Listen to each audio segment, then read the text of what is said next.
Hello everyone, this is Humanities 351, Values, Northwest Literature. I'm Harold Crook, and this is a recap of our first lecture.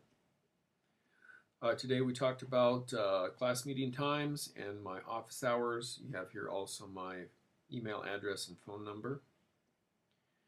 The academic deadlines, please note them. Many of your course materials will be available on Blackboard, so that's where you'll find your syllabus. And graduation requirements, yes, this class is required for graduation. We have 3 textbooks: Eugene Hunn's Nchiwana, The Big River, Chad Hamill's Songs of Power and Prayer, and Sherman Alexie's Blasphemy. We'll be going through them in order. We won't get to Alexie's book until after spring break, I don't believe. On Blackboard, when you go there, you'll find on the left-hand column course information, basic information, link to the textbook's website. Course documents contain folders for each and every chapter, and this includes stories from the Nez Perce culture and other plateau cultures, so that's very important. You'll need to read the myths, the stories, in order to do well in the class.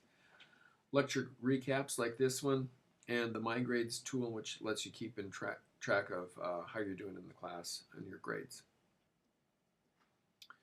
Our schedule on Monday, we'll be going over Hunn's Chapter 1, Introduction, and 2 stories, Coyote and Monster and Cottontail Boy.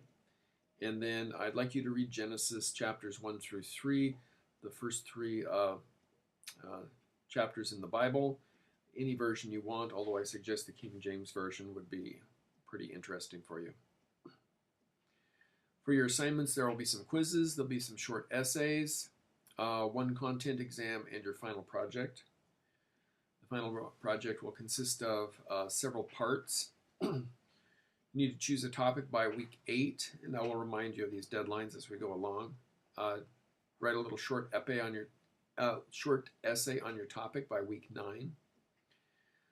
One-on-one discussion with me sometime on week 13. You'll do a 5-minute presentation, week 15, and then final paper is 7 to 9 pages worth, 130 points. Altogether, that's 200 points out of your total, about 1/3 of the points.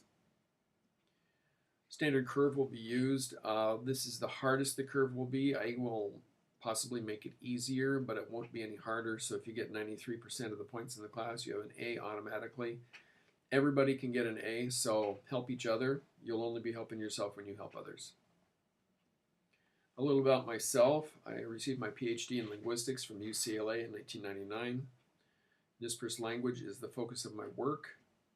I teach 1st, 2nd, and 3rd year Nez Perce here at Lewis Clark State College. I also teach mythology, folklore, Bible as literature, linguistics, and the history of English. Religious issues will come up in the class, so we'll just be sure and respect each other's religious views.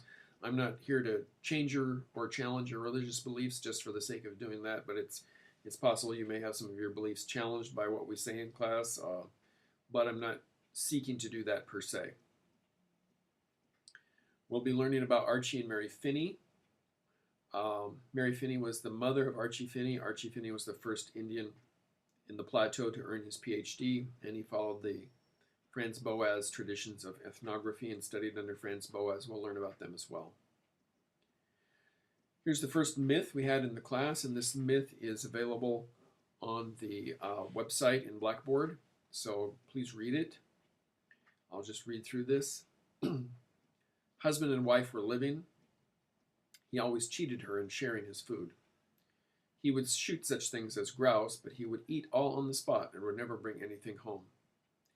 His wife, on the other hand, would go to dig roots, peel them, and make up a mush which both of them would eat. The woman finally said to him, "Already so much eating of roots has given us a craving for a meat diet. Why is it that you never shoot anything?" One day the woman thought, "I will hide myself today and watch him. What is the reason he never shoots anything?" On that morning the woman left him as usual and concealed herself, and presently she saw him come out. He carried a quiver, his sheathed arrows. He came on out and looked all around, looked in various directions. The woman said to herself, "The poor fellow is going hunting now." There were many grouse around usually. The man walked down the hill. There he saw a grouse in the tree, and he took out his bow. He shot it with great accuracy. The woman thought, I am thankful. We will eat half and half. Then he shot another, and again he shot one. Ah, it is that we will eat one apiece. She just rejoiced. Here again he shot another one, then another. The woman counted 4. Surely now we will have 2 apiece. Now she went digging roots. She dug a large amount of cow's roots. She thought all the while only of eating, because she craved meat so strongly, and also because she knew now that he had shot 4 grouse. Here she dug a large amount of roots, which she packed home happily.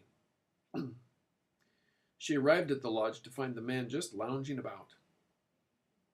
He sat down and waited hopefully. When will he say to me, I shot these today? There she sat when the man said to her, Now then, my cohabitant, quickly peel the roots, then next quickly grind and mash them. Whereupon she slowly peeled the cow's roots and ground them. She thought, Thus it is that he cheats me by not sharing food. Probably he does this all the time.